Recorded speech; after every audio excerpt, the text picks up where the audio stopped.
All right, hello, Tide fans. Welcome to Tide Talk. I'm your host, Sean Taylor, here with my buddy Maurice Booth. Got us on Zoom and down in Margaritaville, Panama City Beach. Mo, thank you for joining me. Thank you for having me, as always. I would not have it any other way, Maurice. Of course, our buddy Jimmy's still battling some mess, but we hope to get him back next week. But he sends his wishes to us. He wished he could be here, but we understand. I told him I didn't want him coughing through the whole through the whole show. So we'll pass. Prayers for a full recovery soon. That's right. That's right. So Maurice, we had a chance to rest this week on our bye week. Had a chance to heal and get some folks well. Now I think the big question, Maurice, becomes: do we lose intensity because of the bye week? Because we're just starting to kind of get on a roll. Do we lose intensity? Are the guys mature enough to remain focused? I've read some articles, they're talking about grind it out and all this stuff. What's your thoughts on that? Well, I read some of the same articles, and I don't know if they're just repeating what Coach Saban has said. Is it just football player / coach speak, or is it something that they actually believe? I hope from where they're sitting right now at number 8, going to have to fight their way in. I hope it's the mindset of grind our way through this. It's two ways that you can go. You can just sit there and be average, or now I'm going to show everybody why we belong in the 14 playoff and just finish out strong. Yeah, not a good time for complacency. You've heard Saban talk about that multiple times. You've heard him reference that. Not a good time for complacency. As you mentioned, polls come out. We're ranked 8. We're kind of out on the outside looking in. I do believe if we can keep the focus, if we can continue to play well, we can continue to improve. I think those things will take care of themselves. But at the end of the day, as Nick Saban said, I just read an article today, got to win the next game. And then you got to turn around and win the one after that. Doesn't matter. Line them up. Let's go one at a time. We're Alabama. We're not intimidated by anything or anybody. So that should be our mindset as we go into this final stretch of 1, 2, 3, 4 games. Yeah, and and I've heard some guys say exactly that with respect to, we've got a stretch of 4 games coming up, and it's not a time to get complacent. It's not a time to really, slack off. Yes, it's good to get a rest. We needed it mentally, physically, some guys more than others, but it is not a time to slack off. The only way that we're really going to be able to determine that is how we come out and play Saturday night. When we tee it up against a very impressive LSU Tiger team, and probably, I know this is Brian Kelly's best team that he's had while there, that I'm talking about as far as offense. I was studying some of their numbers today, and they're quite impressive. Well, yeah, I mean, they're bringing in one of the best offenses in the nation, led by maybe one of the best quarterbacks in the nation. There's some argument there, but you look at as of today, he has the highest pass efficiency rating of all D1 quarterbacks. Calculated his throwing, he's at 73%, which is ungodly, I should say unfathomable. But at the same time, some of those opponents, and I'm not knocking, everybody's got a schedule. I'm just talking about up till now because their last game was against Army. So not exactly a threshold as far as teams go this year, especially not pass defense that they face. So it's gonna. If you're a DB for Bama, this is the game that you want. Balls in the air. Absolutely. You said we're Alabama. we're not intimidated by anybody. And I think, that's the mentality, especially for our defense. Our defense should be so amped up for this game because of what they're bringing to this game, what he brings to the game. I mean, they got a talented group of receivers. They got a talented running back. He's a very, very good quarterback. It's, Nick Saban has just praised and praised and praised him. Our defense should come into this game as amped and hyped as any game to this point, for sure. For nothing other than how good their offense is. And we're not even talking about what this game potentially means. Right. Now, keep in mind, Sean, if you're DB, how often do you get to face the number one quarterback in the country, the number one offense in the country? This is what you live for. This is why you come to Alabama.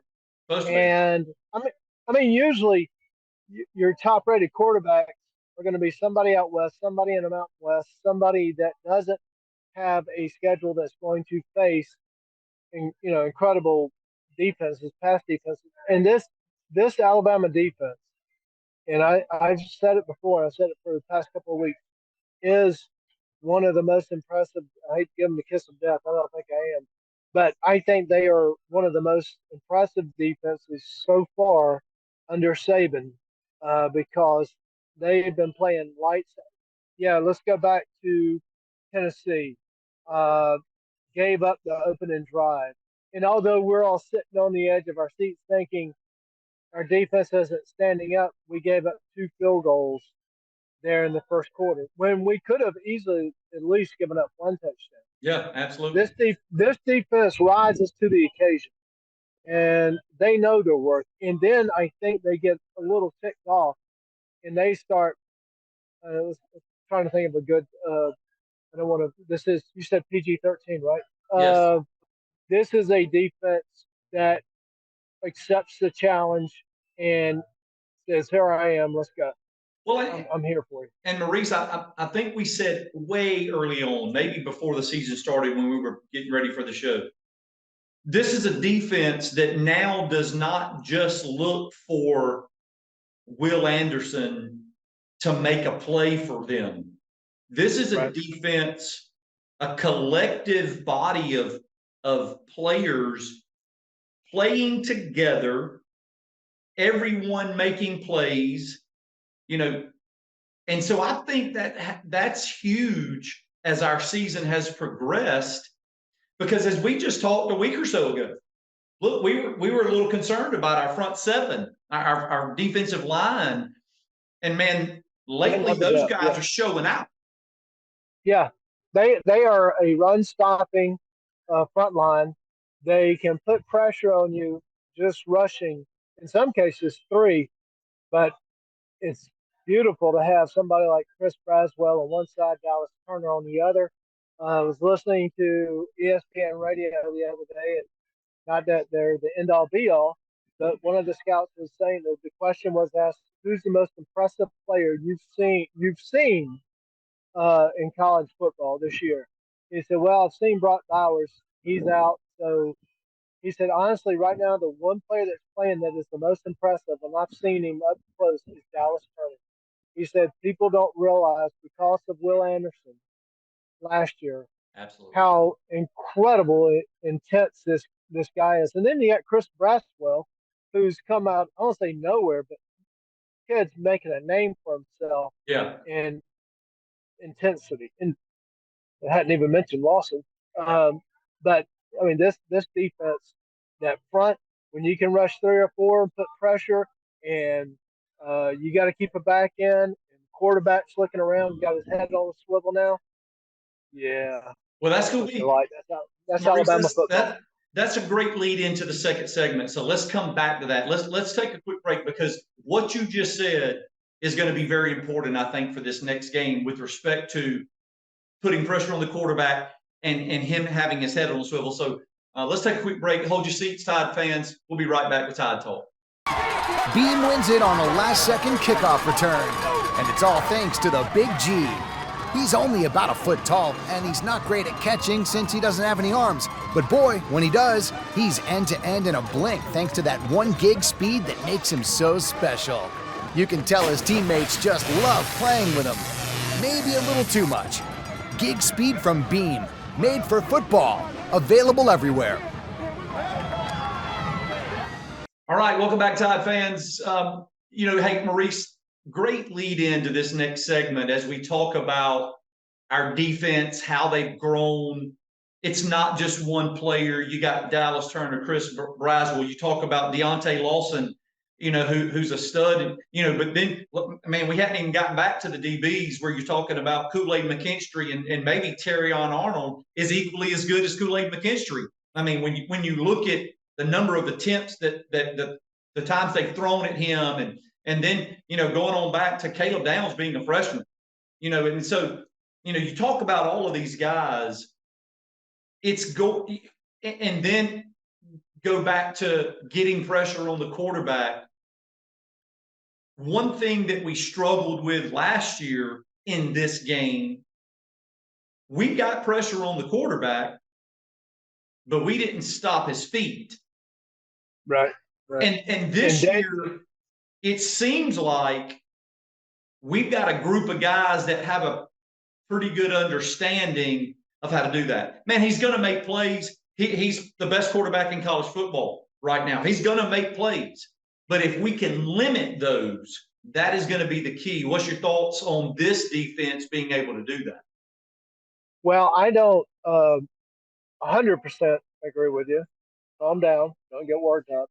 I think a great defense can really mess up a quarterback like Jayden Daniels. Georgia did it to him last year. Yeah, he's matured. He's put on 15 pounds of muscle, which was much needed.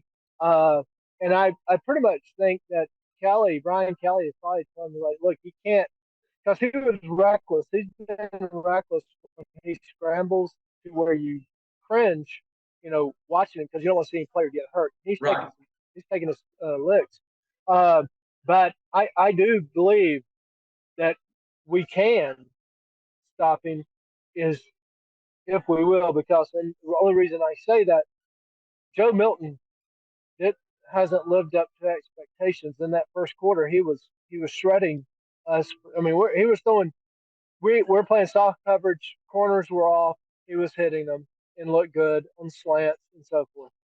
So we can't allow somebody that's as talented as Daniel to get hot and for the crowd to not be in it on a Saturday night in Tuscaloosa.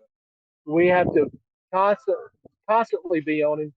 Like I said, if you're DB, this is the game that you want to play in because ball is in the air. And you know how I feel about ball is in the air, ball's mine. That's right. So, and I think everybody's healthy. It's a great opportunity, but I would love to see containment because he does have some feet. Contain him in harassing and make it a very long evening for Jayden Daniels.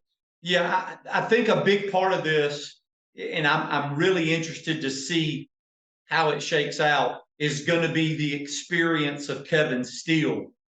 He is clearly, they've watched plenty of footage by now. Clearly, they know what he's capable of. You can't make the same mistakes that we made last year in getting him free. So scheme's going to be huge. Scheme's going to be huge. Be interested to see if we put a spy on him.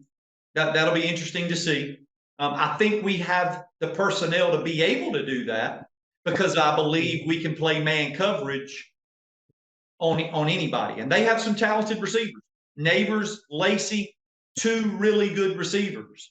But I believe we're going to be able to match up well. This matchup with their offense and our defense is a great matchup. And I really look forward to seeing how we scheme this to be able to stop Jayden Daniels. You know how I would scheme it? I'm glad you asked. I would. Thank you. I would. Let's go back to 2000. 9 SEC championships. You cannot score if you don't have the ball. Well, it's harder to score if you don't have the ball. So I agree with you. That is, it's going to be what everybody is expecting. LSU defense, offense against Alabama's rising defense, which I think we're now at number 15 in the country. So I take out the first couple of weeks because we look horrendous, but we've come about. So what I'm looking for is our offensive line. Their defensive line, I looked up their tackles for loss and their sacks. Again, I don't want to get kiss of death. Tennessee was ranked high in that coming into our game. They harassed or pressured Milroe a little bit early on, and we got our legs underneath. This LSU defense, statistically, I'm not saying they're not good. I'm just saying based on the statistics, they are not that good as far as pressuring a quarterback. They're okay as far as turnover margins, as far as picking the ball off. They're okay with that. But as far as Tennessee was ranked ahead of us in every category going into that game. LSU is not, and that's as far as defensively. They do have some weaknesses. And I think Brian Kelly has even kind of called it out during some of his press conferences prior to Alabama week. So I think that's where we're going to see if we can, especially get your boy running. McClellan, once he wants it, get that kind of thing going and get control of the game and not let them control us, I think we'll be okay. I mean, like I said, and I'll continue to read the stats just to see if there's anything else that I'm missing. But I see our offense being able to take advantage of their defense if we're focused and everybody keeps their head in the game and doesn't make any middle errors. Well, it's always important. We've said it over. It's important to have balance on offense. We have not been able to, really control the line of scrimmage in a lot of games and run the football the way, we would like. How important is it, based on what you just said, keep their offense off the field? How important is it going to be Saturday night for our offense to control the line of scrimmage, control the tempo, control the clock? How important is that going to be Saturday night? I think that is and if I were to do a write-up, that would be my number one thing. Of course, you want your defense to be able to shut him down, confuse him, so forth and whatnot. But my number one thing is for us to have ball control, time of possession, and just enforce our will. As far as running our type of offense, let us dictate it. Don't let the game or them, LSU, dictate what we have to call. I think it's absolutely essential, and I really do believe outside of of course penalties, and we've done well. Don't want to get jinxes, but we've done well the past week or two as far as penalties go, especially the dumb ones as far as illegal procedures. So I think it is absolutely essential. I mean, would you not agree as far as being the overall number one aspect of the game? Got to be. Listen, we got to take advantage of their defense. They've got several big-time players that are out because of injury. Yes. They're not as good defensively. I'm not saying they're not good. They're not as good because they're missing some key players. A DB, yes. They're missing Mingo, who is a stud up front. They're missing the linebacker. So we've got to be able to take advantage of that. We're at home.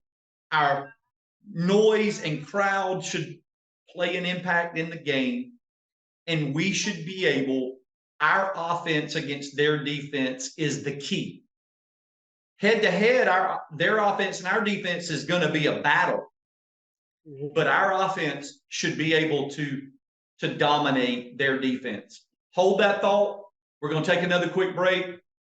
You can come back with that thought. I'll lead you right into it. Hold your seats, Tide fans. We'll be right back with Tide Talk. Beam wins it on a last-second kickoff return, and it's all thanks to the Big G. He's only about a foot tall, and he's not great at catching since he doesn't have any arms. But boy, when he does, he's end-to-end in a blink thanks to that 1 gig speed that makes him so special. You can tell his teammates just love playing with him. Maybe a little too much. Gig speed from Beam, made for football, available everywhere. All right, Tide fans, welcome back. Last segment. Maurice, what were you saying right there at the end? You agree or disagree with me? What are your thoughts? You lost I don't your know, thought? Sean. I'm 60. I forgot, my train of thought. No, but isn't this one of those games where, you go into it and what they're going to be talking about? I guarantee you, Gary Danielson and Nessler are going to be coming into it. Jaden Daniels, LSU's number 1 offense. Yes, absolutely. Yes, it's a good story. Story's going to be Alabama's offense, specifically offensive line, having to push LSU around. And I can accept, 1 or 2 penalties, but we cannot have turnovers. That will kill us. I think we're missing one big factor here, or I think a key piece to this. All the talk is going to be about Jaden Daniels. Yes. Buddy, if that don't motivate a competitor like Jalen Milroe, yeah.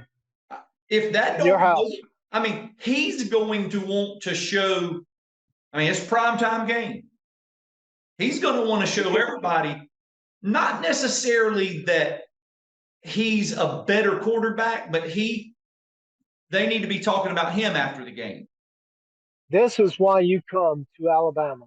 You got prime time, CBS, like you said, conversation, everything going towards the other team at your house. And I can't think of anything that's more disrespectful. So, It should be that, little bit of extra motivation. Not that it should require extrinsic, external motivation, but it should be that little bit of extra motivation that right. Jalen Milroe and our offense needs, because they're not talking about our offense right now. They're talking about LSU's offense. Yes. They're not talking about Jalen Milroe as one of the better quarterbacks in the country. They're talking about Jaden Daniels. They're not talking about our receiving core. They're talking about Neighbors and Lacey. That ought to make some guys a little bit angry and come out Saturday night to show them a little something more. And the one thing that we haven't mentioned is the revenge factor. You can say it doesn't play, but it does play. It does. Because, oh yeah, you can. Everybody that was on the team last year remembers being down at Tiger Stadium, Death Valley, and how loud it was. You gave up the lead. You took the lead and then came back and you gave it up. And you know where I'm laying that blame, and he's in Oxford, Mississippi now, because you put one defensive lineman in against a team that's going to run it. We have plenty of timeouts. No, yeah. Let me get off that. I'm sorry. But this is why you come to Bama. This is one of those games where you had a break, because it's like, I am begging you to come out of the tunnel to play me. I'm going to let you know, and I'm going to let the entire sports world know who Alabama is, where we're going, and we're going to do it emphatically on national television. Everybody talked about Georgia dominating Florida last week. I predicted that, because Florida doesn't have the talent that Georgia does. Right. LSU does have pretty good talent, but we have better. We should have the attitude of it's time to play. it's time to go. This is what I live for. This is why I came here. Let's And, tee it up. Let's go. and It's only Tuesday. Get ready for Saturday. we should have a coaching advantage. All right, and we're going to find out, because I'm going to tell you, a lot of this is going to be, as I told you, Tommy Rees, Kevin Steele, Nick Saban. A lot of this is going to be on how well we're prepared, how much intensity, what our game plan and schemes are. That's on coaching. And we did a better job with penalties and mental mistakes against Tennessee. It showed. We ended up dominating the second half. We can't come out against a team like LSU and not play for 60 minutes. That's the thing that I am expecting to see. Got to be 60 minutes. You can't afford. Again, this is like somebody else said, completely agreed, and you kind of touched on it, but we need to say it. We cannot get into a shootout with this team. I know it would be a coming of age party for Milroe. I don't want us to be in that. We can't be in that situation because I don't think we're there offensively. He's not Bryce Young. I mean, I think he knows that. He's good, but he's growing. I would rather us dominate the offensive line, run it, throw the underneath pass, let the safeties come up. And we talked about it a couple weeks ago. They come up. All right, here we go. Airborne. Yeah. So, we lead. I think we were leading the country as far as yards per completion. Right. In that kind of, just because of the bomb effect. Overall, got to play 60-minute football game. Can't afford to not do that against this LSU team. Got to play all three aspects of the game. I think we have an advantage. Reichard's the best kicker in the country. There's no question about that. I don't believe in jinxes, so I'm not jinxing him. Burnett has been outstanding this year, flipping the field. So all three aspects of the game have to come together in this game if you are hungry enough to want Georgia in the SEC championship game. Yes, and keep in mind, little side note, Bama win, Ole Miss loss, we win the West on Saturday. So I would rather, let's just win. Let's just win out. Right. We don't care about all that stuff. Yeah. Don't let the other factors have to come into play. Take care of your business. Take care of what you can control, and then you ain't got to worry about anything else. So that is correct. Maurice, predictions for football game Saturday night, 7:45 Eastern time, 6:45 kickoff, Alabama time, Central time. Should be an incredible environment with LSU coming into our house for what's on the line. SEC West pretty much, gaining major control of the SEC West with the chance to play in the SEC championship game. What's your prediction? Line open at 4. I haven't checked it today. I assume it's still 4. Usually doesn't move till about Thursday or Friday if there's big money going on it. It's at 3. At 3. Okay, I like. So when the Bama Tennessee line opened, it was very large for us, and I said that's a good sign. So when this came out at 4, I was hoping it would probably be a little bit higher because that tells me that Vegas is expecting something else. So the fact that it's gone down, I'm fine with. I think we come out. I think that going. It's not going to be. I don't think it's going to be whoever has the ball last. I think we can take this like 27-17. 27-17. Bama. Yes. I believe it's going to be a 60-minute football game, but I hope that if we put it together early with respect to how we play in the first half, the momentum will carry into the second half. The crowd will help with that momentum going into the second half. And I can see a 30-17, 30-20 football game.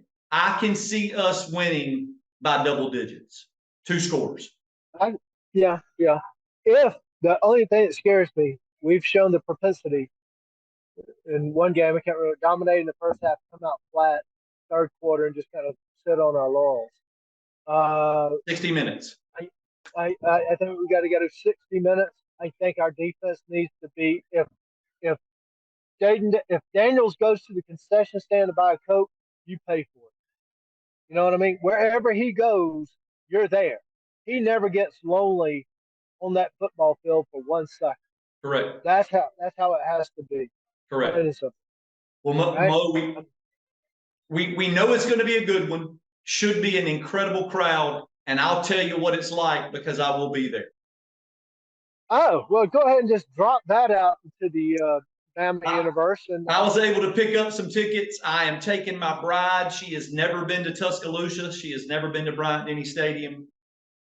So, well, she's got to take off her shoes before she walks in because she's walking on hallowed ground. That's what I'll make sure I tell her you said that. So, Tide fans, join us again here next week. We'll be doing it on Channel 207. We're looking forward to a big weekend with LSU coming into town. Looking for a big win. But we'll come back and do this again with you guys next week. Roll Tide. Roll Tide.